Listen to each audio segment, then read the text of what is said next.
from my understanding of what he was saying, it was that he was saying, like the devil is busy, right? We live in a sinful world and we always want to blame everything on the devil, the devil, the devil.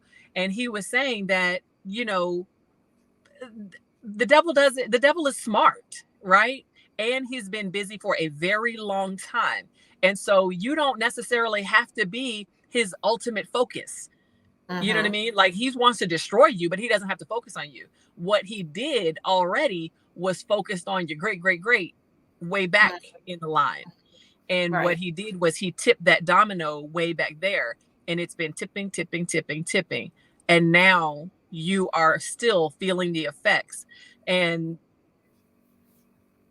I really love that because it doesn't necessarily take the accountability off of us. Matter of fact, it puts it on us once we recognize what in the world is going on. You know what I mean? Because the accountability is to recognize it for what it is. And we want to be that last domino that really disappoints. That domino that says, because like when you, as a kid, when you set that thing up, you want all of them to fall. Right. And if that last one doesn't fall, you're not happy. Yeah. We want to be that last domino that upsets the devil. Sorry. We're not, it's not going beyond us.